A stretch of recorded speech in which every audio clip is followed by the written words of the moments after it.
근 며칠 사이에는 창원 산단 보도가 많이 나오는데 검찰이 네. 보니까 김영선 전 의원의 실제로 그 남매가 되는 동생 2명 서울 자택을 압수수색했다는 얘기가 나왔습니다. 네. 그러니까 그것도 한겨레가 오늘 보도를 네. 했었어요. 네. 김영선 전 의원이 컴퓨터와 서류 있지 않습니까? 네. 의원실에 있던 거.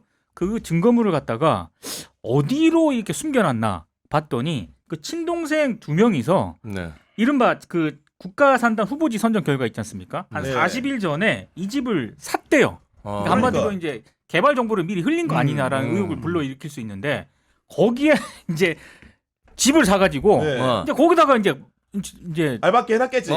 알박기도 아니고 내가 볼 때 거기는 이제 그 국가산단 창원 국가산단이 발표되기 전에는 사실 약간 좀 불모지라고 하면 좀 그렇고 네. 개발지로서 이게 전혀 없잖아요. 의미가 없네. 어. 네. 근데 거기다가 이제 땅을 사놨으니까 거기다가 뭐 컴퓨터라든가 이런 걸 옮겼으면 아무도 못 봤을 거라고 생각을 한 것 같아요. 빈집이니까. 아. 네. 그래서 일단 유추해 볼 수 있는 거는 첫 번째는 친동생 2명이서 거기에 집을 사가지고 더더군다나 정부 발표 당일에 네. 소유권 이전 등기를 했다라고 하거든요. 꼭 당일에. 네. 그러면 개발 정보를 김영선 전 의원이 흘렸을 가능성이 있다. 네. 그거 하나랑 음. 거기에다가 김영선 전 의원의 컴퓨터라든가 여러 가지 그 증거가 될 만한 그런 것들을 그렇죠. 네. 거기다가 숨겨놨다는 거거든요. 음. 그러니까 이건 두 가지가 다 걸리는 거죠 지금. 네.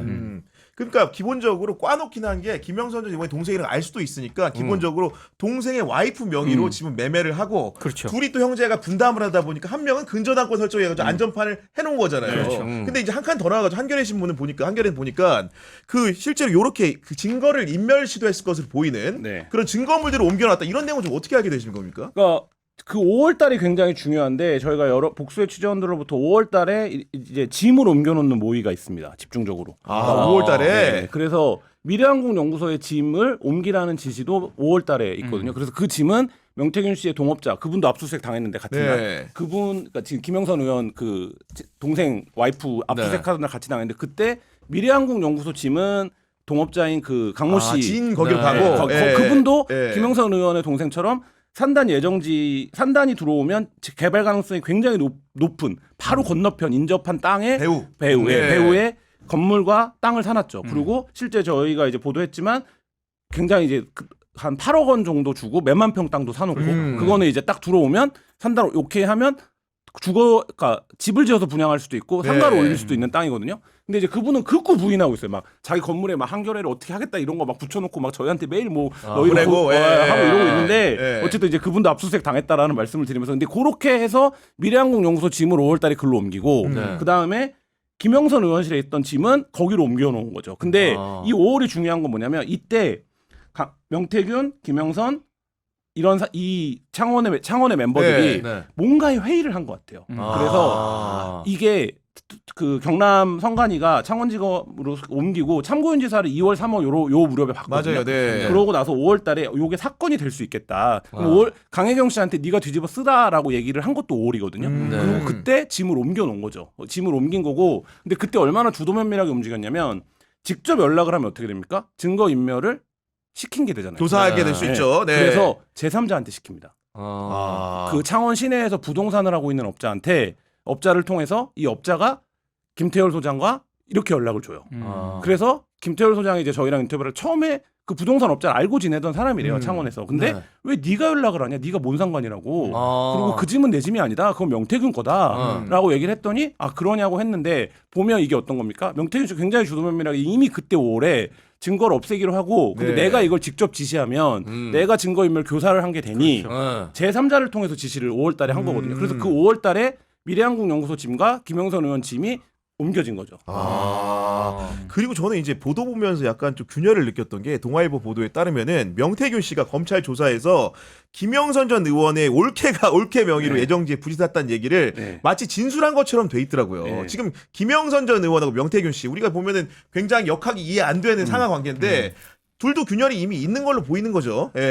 그러니까 균열이 있는 거죠. 왜냐하면 이제 그 세비 반땅을 받았는데 그 세비 반땅이 제대로 되지 않으면서 이제 균열이 발생하기 시작한 거고 김영선 의원이 어느 시점에 가서 아까 김영선 의원이 창원에서 자리를 잡는데 거의 뭐 A부터 Z까지를 명태균 씨에 의존해서 자리를 잡은 거라고 보여지거든요. 네. 근데 어느 시점부터 이제 부담스러워지기 시작한 거죠. 이 명태균이라고 하는 존재가. 그러니까 예를 들면 약간 상황격인 거잖아요. 그렇죠. 그러니까 예. 저희가 창원산단 관련해서 그거를 명태균 씨한테 보고했던 공무원들한테도 물어보면 네. 야 그거를 민간인한테 왜 보고해? 네. 다 접고 야 니네 부시장이랑 국장이 가서 보고를 하는 건데 당연히 공무원들 국장이 또 생리상 한겨레에서 이실 직고 네. 했잖아. 네. 또 보니까. 네. 예. 야, 당연히 생리상 저 사람의 직급이 뭔지 저 사람이 네. 누군지를 확인해야 부시장이 움직이는 거지. 그렇죠, 예. 그거 없이 공무원이 어떻게 움직여라고 하는데 그때 이미 명태균 씨가 상황이라는 거를 창원시도 알고 있었던 거죠. 아. 네. 그러면 김영선 의원이 거기서부터 부담스러워지기 시작한 거고 그다음에 이제 경제적인 문제로 갈등을 이제 빚기 네. 시작한 거고 네. 뭐 이런 과정들에서 헤어졌지만 선관위가 조사가 시작된 이후에는 그 문제에 대한 어떤 은폐나 회피를 하는 데 있어서는 여전히 공조관계를 유지하고 있었던 거고 네. 그게 이제 말하자면 이 뭐 증거를 옮긴다든지 이런 차원에서 이제 드러났던 일들이죠. 그럼 명태균 씨가 그 김영선 의원한테 전화해서 네. 그렇게 하면 안 된다. 네. 지금 대통령 얘기를 듣고 지금 집중해야 될 때 네. 뭔가 사업을 하려고 했던 것처럼 보여지는 걸 꾸짖는 내용의 녹취가 공개된 적이 있잖아요. 네네. 그 시점이 그러면은 딱 그 시점- 갈등이 발생된 그 시점인가요? 갈등이 여러 차원에서 있었는데 그것도 네. 이제 저희가 보도했던 건인데 네. 그거는 뭐냐면 김영선 의원은 명태균이 인정받은 거잖아요. 그 여론조사로. 그러니까 우리가 서울 가서 이걸로 사업하자.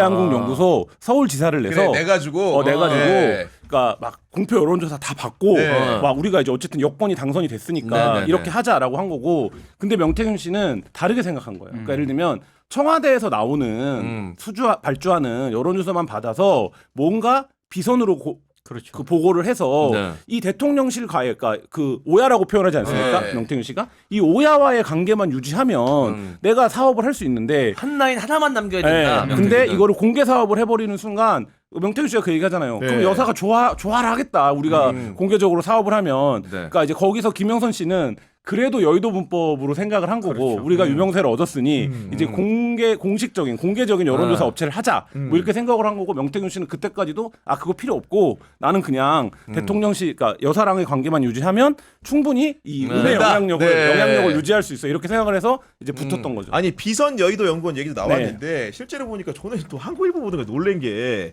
그 여의도 연구원 자문위원회 임명될 수 있도록 명태균 씨가 주변인들에게 나선 정황이 있다는 보도도 있었는데 결국은 이제 영남의 정치권 인사를 조사하다 보니까 검찰이 그런 내용을 파악을 했다는 거예요. 근데 지금 여의도 연구원 지상욱 원장 재임 시절에 있었던 여러 가지 불법 비리 연루 의혹은 또 쏟아지고 있는 상황인 거 아니겠습니까? 그러니까 비공표 여론조사를 명태균 씨가 많이 했잖아요. 네. 근데 그 비공표 여론조사를 단순히 조사를 해가지고 당사자들한테만 이렇게 전원 이렇게 전달했겠느냐? 네. 당사자라고 하면 뭐 후보도 있을 테고, 네. 네. 뭐 윤석열 캠프도 있을 테고, 뭐 여러 가지 뭐 용산도 그러니까 직거래했을 가능성도 있는데 제가 가장 우려하는 그런 대목은 어찌됐든 당시 여의도 연구원장은 지상욱 네. 그렇죠. 전 의원이었습니다. 전 의원. 근데 지상욱 전 의원 원장일 때도 명태균 씨와의 관계는 유지가 되고 있었지 않습니까? 녹취록이 많이 나왔죠. 그렇죠. 네. 그러면 한 가지 의심해 볼 수 있는 거는 명태균 씨의 비공표 여론조사 수십 건에 해당하는 그 비공표 여론조사가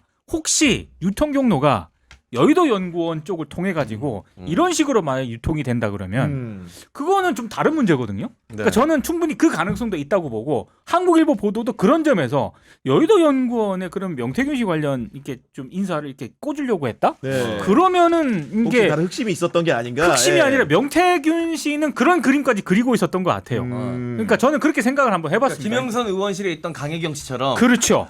여의도 연구원에도 제2의 제3의 강혜경 씨가 있으면 주변- 자기 인사를 네. 꽂아 놓으면은 뭐 비공표가 됐든 공표가 됐든 훨씬 그 자기의 영향을 높일 수 있는 거니까 네. 그런 식의 그림을 그렸던 게 아닌가. 그거를 생각해 볼 수 있죠. 그러니까 명태균 씨 여론조사가 빚을 바라는 건 당내 경선이거든요. 맞아요. 그러니까 예. 당내 경선, 그러니까 예를 들면 민주당과의 대결에서는 명태균 씨 여론조사가 별로 의미가 의미가 없어요. 없죠. 예. 그러니까 그 얘기는 뭡니까? 표본을 통제하거나 표본을 세탁하거나 오염된 표본으로 해서 어쨌든 정치인들은 결과값만 보는 거기 때문에 그렇죠. 그러니까 예. 그 지점에서 강점이 있는 거 아닙니까? 네. 그게 방법이 조작이든 네. 뭐든. 근데 여의도 연구원을 만약에 먹는다고 하면 어떻게 됩니까?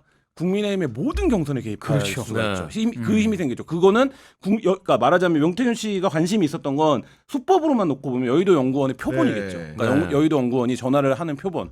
그러니까 그렇게 놓고 보면 만약에 명태균 씨가 그런 계획을 세웠다면 향후, 그러니까 지금 만약에 이게 사건이 안 됐다면 그리고 그게 실현이 됐다면 모든 그러니까 예를 들면 그 경선에 쥐락펴락한 정치인들을 할 수 있었겠죠. 예. 그런 아니 근데 상황이 명태균 나타나는데, 씨의 예. 이 여론 조작 의혹 그걸 통한 어떤 뭐 핵심 세력 김건희로부터도 신임을 받고 김종인으로부터도 신임을 받고 네. 이런 게 여러 사람들한테 영향을 끼친 것 같아요. 이게 뉴스타파 보도를 보면은 명태균이 저렇게 하는 걸 보고 김한정 씨 있지 않습니까? 네. 오세훈 후원자로 알려진 그 김한정 씨도 여론조사 업체를 만들잖아요.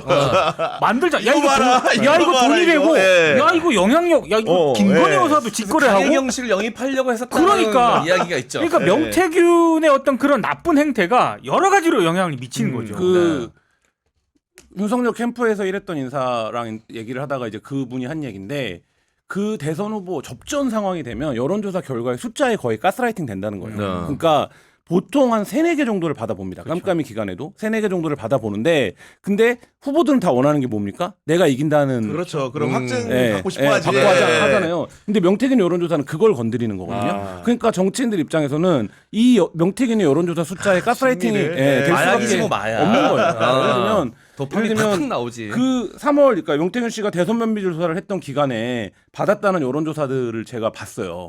명태균 여론조사가 제일 확실해요. 이 숫자가. 아. 그러니까 보면 그래 내가 이기는 거지. 이런 생각이 이제 할 수밖에 없는 거거든요. 오늘 열심히 해야지. 네, 네. 근데 그러니까 그거를 표본이 여의도 연구원이 제가 알기로 그 기간에 2000에서 2500표본 했거든요. 근데 명태균 씨 표본이 몇 개입니까?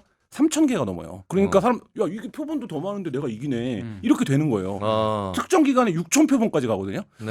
그러니까 그게 그러니까 말하자면 물론 이 갤럽이나 마법 좀 부린 걸 수 있죠. 갤럽이나 리얼미터에서도 6000표본짜리는 없어요. 여론조사가 거의. 근데 진짜 뻥튀기 했다는 정황들이 나오잖아요. 네. 아니 그 서울시장 녹취에 후보, 다 나오잖아요. 네, 서울시장 후보 그 경선 때도 여론조사를 했는데 170여 명 조사한 걸 가지고 900여 명으로 뻥튀기를 그러니까 했잖아요. 700개니까 차라리- 이제 뻥이라는 건데. 차라리 그거는 좀 나은 편이에요. 녹취에서 나왔잖아요. 김영선이 35. 자기가 불러주잖아. 자기가 불러줘. 번호를 찍어줘, 아니, 수치를 찍어줘. 아예 그냥 네. 그림을 그리는 네. 거죠. 예, 자 이게 명태균 게이트는 요걸로 하나 마감을 해야 되는데 네, 이제 김한 기자님 워낙 이렇게 처음부터 끝까지 취재를 다 했으니까 네. 묻고 싶은 건데 과연 우리 그 명태균 씨가 얘기했던 그 황금폰 네. 그 소재 네. 밝힐 수 있나 없나 그 너무 궁금해합니다 사람들이. 검찰은 있다고 보고 있죠. 있다고 봐요. 예. 검찰이 있다라고 보는 건 네. 검찰이 그냥 방에 앉아서 아 이게 있겠건 이렇게 생각한 게 아니라 그러니까 주어진 자료들 증거들로 봤을 때 그 폰이 있다라고 지금 검찰은 보고 있는 거고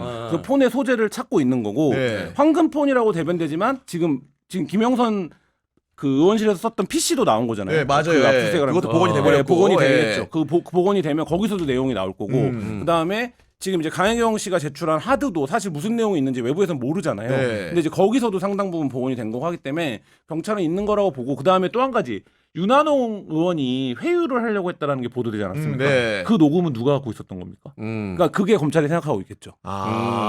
그 회유 녹음 누가 예, 갖고 있었나? 예, 그러니까 왜냐면 그때는 네. 명태균 씨가 이미 구속되고 난 다음에 벌어진 그렇지. 예. 공개가 된 누가 건데 줬나 이거는. 예, 네. 그렇죠. 그러면 그 녹음을 근래 녹음을 누군가가 갖고 있다는 거잖아요. 그러면 네네. 이제 그것은 누구인가? 자 그럼 한 칸 더 나가서 사실 네. 검찰의 수사를 입장하면 되는 부분이고 언론도 취재를 많이 했기 때문에 네.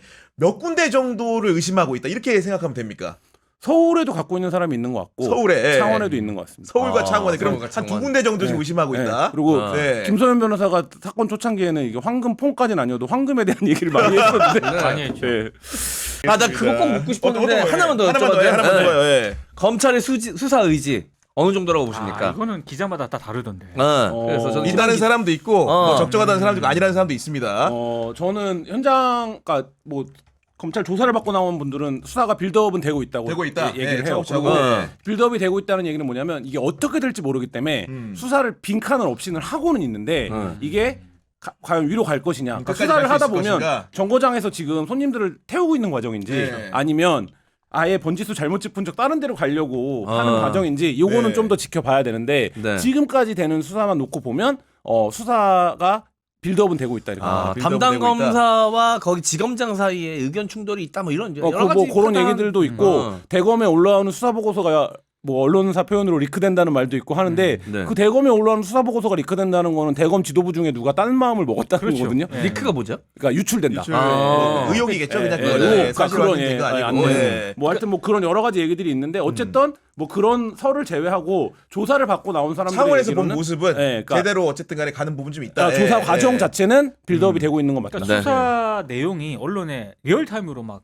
흘려지잖아요. 맞아요. 보도가 네. 되고 있고 그 자체는 이례적인 거죠. 상당히. 그렇죠. 맞아요. 예. 지금 이제 이 뭐야 수사 사실을 공표하면 안 되는 세상에서 그렇죠. 예, 네. 거의 문답이 다 나오고 있기 때문에 맞아요. 예.